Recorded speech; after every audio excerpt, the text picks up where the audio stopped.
One TV1. Oke, assalamualaikum warahmatullahi wabarakatuh. Waalaikumsalam. Saya Vicky Balfas dari Forum Aksi, Forum Alumni Kampus Seluruh Indonesia. Selamat sore pemirsa yang nonton acara ini dari Sabang sampai Merauke. Hari ini, di siang hari ini, kami Forum Aksi mengundang tokoh-tokoh alumni dari alumni Universitas Indonesia yang bergabung dalam UI Watch. Ini orang-orang top semua nih. Dari ujung kiri sebelah, ujung kiri ini seorang ekonom dari Fakultas Ekonomi angkatan 67 Universitas Indonesia. Selamat datang, selamat sore. Bang Hasril Hasan. Apa kabar? Selamat datang. Di sebelah kiri saya satu lagi ini orang tidak asing lagi dengan beliau, ini adalah Bang Hasrul Harun, ya, ahli tata negara dan notariat, ya Bang ya. Terima kasih Bang atas kehadirannya Bang. Bekas mantan DPRD DKI. Oh iya, mantan DPRD DKI pada zaman 97 ya, tahun 97. Terima kasih, selamat datang Bang Hasrul Harun. Terima kasih. Terima kasih sudah mau datang ke sini atas undangan dari Forum Aksi. Alhamdulillah. Senang sekali nih Bang, ketemu abang-abang senior saya juga dari alumni UI Bang, 84. Ya, dari ekonomi. Terima kasih. Ini senior-senior nih. Ada satu tema yang kita bahas hari ini Bang. Di sore ini rame di medsos, banyak prediksi ya tentang susunan kabinetnya Prabowo. Ya, salah satunya yang saya akan bahas adalah tentang Sri Mulyani. Ya, karena Sri Mulyani juga alumni Universitas Indonesia dari Fakultas Ekonomi, sama-sama dengan saya. Ya. Saya mau bertanya nih kepada abang senior saya alumni dari Universitas Indonesia angkatan 66, Bang Hasrul Harun, tentang apakah layak Mbak Sri Mulyani menjadi Menteri Keuangan, karena saya lihat ada beberapa susunan Sri Mulyani jadi Menteri Keuangan nih, kembali gitu masih dipakai yang Prabowo. Menurut abang bagaimana? Silakan Bang Hasrul. Ya, terima kasih.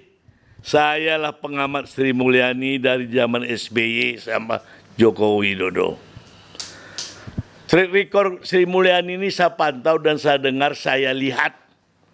Pertama adalah kasus Senturi yang kurang lebih 7 triliun yang rakyat menderita, dan itu sudah dikatakan itu adalah menyalahgunakan jabatan, termasuk Wakil Presiden Budiono sudah dipraperadilkan oleh Maki. Maka dia itu terlibat tapi tidak diproses. Karena wakil presiden, saya tidak mau begitu, harus diproses. Itu saya salut dengan Maki. Mempraperadilkan. Kedua, Sri Mulyani ini case-nya itu yaitu pertama tentang Senturi yang ramai, banyak anggota DPR terlibat. Ya, betul. Yang Robert Tantularnya dapat ditahan, perintah dari JK. Padahal itu tidak ada kewenangan Sri Mulyani untuk memberikan, pada saat itu JK itu menjabat sebagai presiden. Dia wakil, tetapi karena presiden di luar negeri, dialah presiden Republik Indonesia kuasa. Jadi wewenang itu harus melalui JK. Itu ramai dipersoalkan. Karena Sri Mulyani ini tidak menganggap JK, dia langsung online kepada SBY di Amerika. Atas perintah SBY lah terjadi pengucuran uang itu pada malam hari itu oleh Sri Mulyani dari BI. Siapa yang mendapat uang-uang itu yang ditanamkan di situ? Yaitu kroni-kroninya SBY. Semua orang tahu, termasuk uang besannya juga. Harta Timur Daya, Sampurna, dan lain-lain. Itu ramai pada saat itu. Karena perintah dari Sri Mulyani kepada Budiono, Gubernur BI. Keluarlah uang itu. Tetapi hanya untuk orang itu, yang lain-lain banyak. Berapa yang banyak sakit gila. Itu perempuan yang dari Surabaya itu kan sering masuk di TV. Dia tidak terima uangnya. LPS menjamin adalah 2 miliar. Uang deposito orang yang tertanam di sana. Bahkan Sri Mulyani meminta lagi kepada JK supaya unlimited. Iya. JK pada saat itu ngamuk, saya dengar. Enak aja loh katanya. Mau minta unlimited, mau dibobolin uang Republik ini kepada bandit-bandit. Begitulah cerita katanya yang beredar di televisi, baik pun keterangan JK juga yang saya perhatikan. Jadi Bapak nggak setuju kalau Mbak Sri menjadi Menteri Keuangan untuk akan datang? Waduh, kalau dia jadi rusak lagi negara ini. Tambah rusak. Saya protes kepada Prabowo, hati-hati. Berikut, sesudah itu muncul di surat kabar, di media, TV, kasus kondensat yang tidak pernah tuntas. Saya bongkar lagi, kondensat yang diberikan Sri Mulyani kepada Handoko yang diangkut dari Gresik ke Singapura, tidak ada jaminan bank garansinya. Kondensat itu bernilai 35 triliun pada saat itu. Zaman SBY ya? Zaman SBY juga. Itu hilang. Akhirnya Handoko dipanggil, diperiksa. Sri Mulyani sudah kasus senturi. Dia pindah ke Amerika, dipanggil oleh Buas. Buas yang memanggilnya, diperiksa. Si Handoko diberikan izin berobat ke Singapura untuk sakit jantung. Karena sakit jantung. Padahal di sini ada rumah sakit jantung. Keluarlah Handoko sampai sekarang tidak pulang. Oh gitu ya. Jadi uangnya nggak jelas. Kemana perginya? Pertanggungjawabkan Sri Mulyani. Uang 35 triliun itu. Pada saat itu. Jangan enak-enak. Kemana perginya? Usut. Sampai sekali SBY. Pun dia pada saat itu presiden. Oke. Kalau Pak JK, makanya JK memerintahkan menangkap menangkap Robert Tantular. Kalau tidak salah saya Susno Duaji yang nangkapnya. Bareskrim pada saat itu. Ini orang banyak nggak tahu ini, ditutup-tutupin. Kalau saya korupsi ini saya ingat dari zaman Soekarno. Saya tahu siapa yang korupsi. Berikut terakhir yang paling besar. 349 triliun yang dibongkar oleh Mahfud di Komisi 3 oleh pejabat pencucian uang dari lingkungan Departemen Keuangan. Money laundry ya? Money laundry, pencucian uang. Sampai sekarang kemana beritanya? Nggak jelas juga. Nggak jelas. Oleh karena itu, mengapa nggak jelas? Ada yang terlibat di sini. Ini harus dibongkar. Itulah yang dibangga-banggakan orang Sri Mulyani. Dulu Kwik Kian Gi langsung menantang Sri Mulyani debat terbuka tentang kenaikan bahan bakar minyak. Tidak ada subsidi pun, sepeser pun tidak ada. Ini uang rakyat diambil, dibuatlah perhitungan subsidi. Kwik Kian Gi menceritakan, saya lihat di televisi itu, berapa kosnya sebenarnya. Tidak berani Sri Mulyani untuk ajak debat diskusi tentang keuangan, harga bahan bakar. Berikut Rizal Ramli nantang lagi Sri Mulyani sama orang ekonom dari Amerika juga untuk debat. Siapa itu Sri Mulyani itu? Di mana sih kepandaiannya? Debat terbuka sama saya. Tidak berani juga. Tapi dia hanya kepentingan presiden yang bisa menyenangkan presiden. Makanya dia tidak bisa.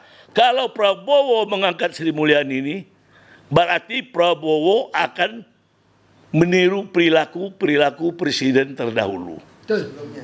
Ya, kita belajar dari pengalaman. Saya menantang Prabowo. Hati-hati dengan Sri Mulyani. Dia pandai kepada atasan. Tapi dia kepada rakyat tidak berintegritas. Makanya utang kita banyak. Apa kata Rizal Ramli? Orang bunga paling tinggi siapa yang nggak bisa mau ngasih kredit? Orang bunga 3%, dia bisa 4%, 5%. Dia terima. Kalau itu saya tahu permainannya, ada retur komisi. Ya. Karena Indonesia ini potensial, bisa aja minjamkan uang sama Menteri Keuangan. Dia yang lobbynya siapa yang nggak mau? Indonesia ini kaya dari ikan, tambang, sumber daya alam ini kaya, tapi dimakan, dirampok oleh bandit-bandit yang memerintah di Indonesia ini. Oke. Sekian. Terima kasih, Abang. Ya. Terima kasih Bang Hasril yang begitu tegas membongkar kasus-kasus Sri Mulyani di era zaman SBY. Selanjutnya ke Bang Hasril Hasan, alumni Fakultas Ekonomi dari Universitas Indonesia angkatan 67. Bagaimana menurut Bang Hasril dampak dari ini semua untuk ekonomi dan pengangguran Indonesia kalau misalkan masih dipertahankan seorang Prabowo sebagai presiden terpilih untuk mengangkat Sri Mulyani kembali kepada jadi Menteri Keuangan? Bagaimana menurut Abang? Silahkan. Terima kasih rekan Dr. Vicky Balfas. Saya 100% setuju dengan apa yang telah dikemukakan oleh rekan Hasrul Harun. Tapi saya ingin menambahkan lagi bahwa begitu banyaknya kesalahan-kesalahan yang diperbuat oleh rezim termasuk melalui tangan-tangan Sri Mulyani khususnya selama periode Jokowi, 2 periode Jokowi. Kita tahu bahwasanya yang namanya bansos itu jumlahnya besar, tapi itu kan Menteri Keuangan harusnya bisa mencegah Jokowi menghambur-hamburkan uang untuk sesuatu yang tidak jelas. Jadi Menteri Keuangan itu bukan kasir, bukan. Dia manajer keuangan lah gitu paling tidak. Tapi dia kok kemauannya Jokowi dituruti aja, berarti dia tidak mempunyai bukan manusia yang berintegritas tinggi untuk membela kepentingan negara dan rakyat. Yang kedua, apa yang dikemukakan oleh almarhum Faisal Basri yang sebetulnya merupakan predecessor pejabat sebelumnya di Kepala Lembaga Ekonomi dan Masyarakat Universitas Indonesia yang kemudian baru digantikan oleh Sri Mulyani. Faisal Basri almarhum Faisal Basri almarhum dengan jelas mengatakan bahwasannya ada sekitar 30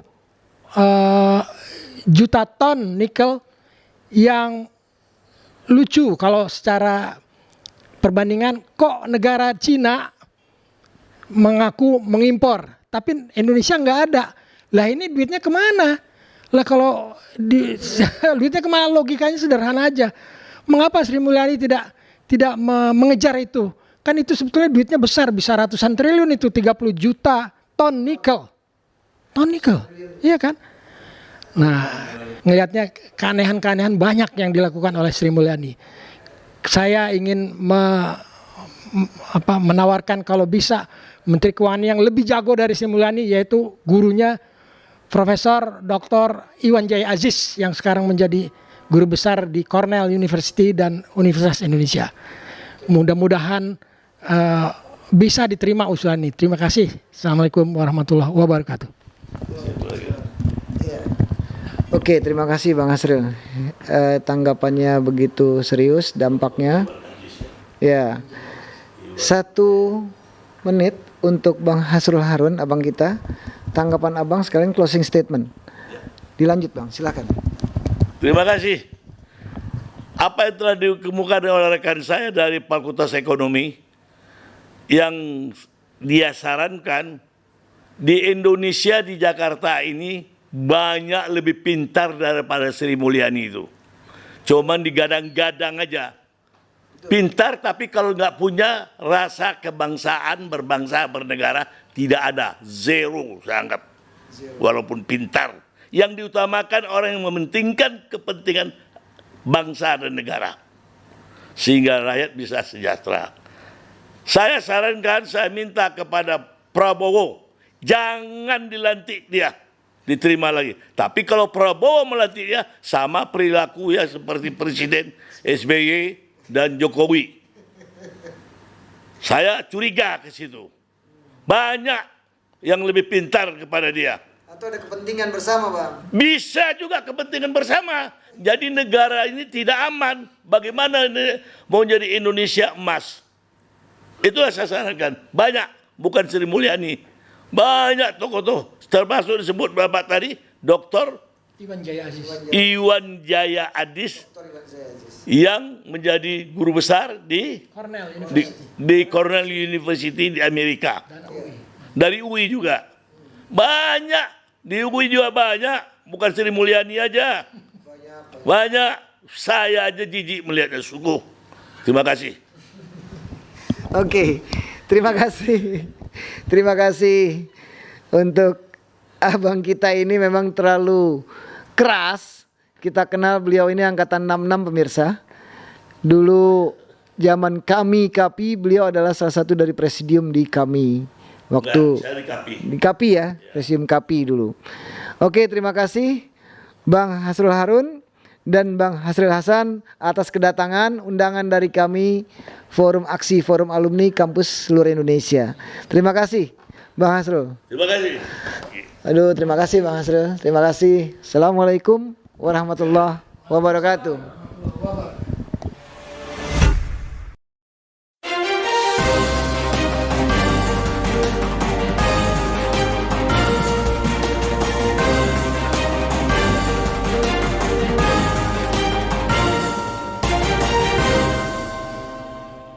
One Kawan TV 1